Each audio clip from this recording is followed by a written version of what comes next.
기본적으로 여기에 아니다, 그리고 이거나 조건문에 이면이라는 그 문장을 설명하는 그 방식이 이런 기호들을 포함하고 있는 문장에 참거짓 값을 주면서 그 의미를 부여한다라고 보통 여기거든요. 참거짓 값을 각 문장에 부여함으로써 그 의미를 제시한다고 여기기 때문에 해석을 제시한다고 보통 여겨요. 그래서 좀 언어학 하시는 분들은 좀 이런 방식이 시멘틱스라는 표현이 좀 익숙하실 수도 있습니다. 이래서 이제 진리 조건적 의미론이라고 보통 번역을 하는데, 철학에서는 특히 분석 철학, 영미 철학 중심으로 해가지고 의미론이라는 영역이 있습니다. 그 영역에서 말하고 있는 의미는 조금 넓은 의미, 일상적인 의미까지 포함을 하는 것이고, 시멘틱스 같은 경우에는 이게 둘 다 의미로 번역이 되고 있는데 조금 형식적인 견지에서 특히 이런 참거짓 값을 줌으로써 문장이 지니고 있는 의미를 주는 방식, 그럴 때 보통 시멘틱스라고 얘기를 하고 있고, 항상 뭐 TF 값으로만 주는 건 아닙니다.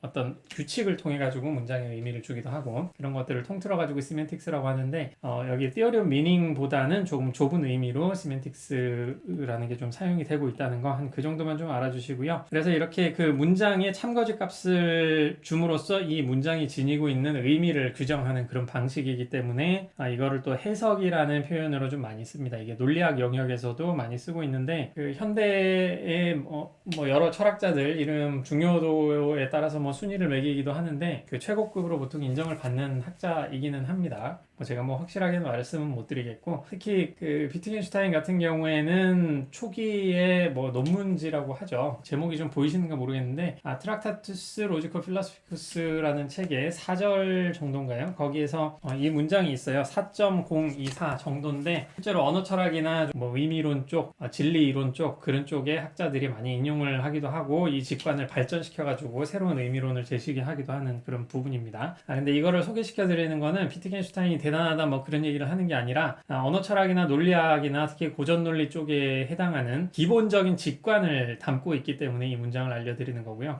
여기서는 프로포지션이라고 적었는데 그냥 센텐스라고 여겨도 됩니다. 다른 번역본인 것 같은데 스테이트먼트나 센텐스로 이거를 번역하는 거를 본 것 같아요. 그래서 어떤 문장의 의미를 이해한다는 것은 그것이 만약에 참이라면 그것이 언제 참이 되는가를 아는 것이다 라는 이런 입장이 있습니다. 그러니까 뭐 어떤 분들은 문장이 참인지 거짓인지 모르더라도 그 말에 뭐 말을 알 수 있는 거 아니에요 라고 여기 실수가 있는데, 특히 뭐 의문문 이런 거는 의미를 알지만 진리값을 부여할 수 없는 그런 문장이기도 하잖아요. 뭐 그렇게 여기실 수도 있는데, 유의미한 문장이라고 할게요. 유의미한 문장이라고 하는 어떤 사실을 전달하고 정당화가 가능한 문장을 고려할 때는 전통적으로 가지고 있는 그 직관 중에 하나가, 어떤 문장을 이해한다 라고 하는 거는 그 문장이 언제 어떻게 참이 되는지 그 조건을 아는 것이다. 물론 그 참인 조건이라는 거 여기서 말하고 있는 truth condition이죠. 그 진리 조건이라고 하는 건데, 그거를 안다는 게 도대체 무슨 말이냐에 따라서 여러 가지 철학적 입장이 있긴 하지만, 많은 경우에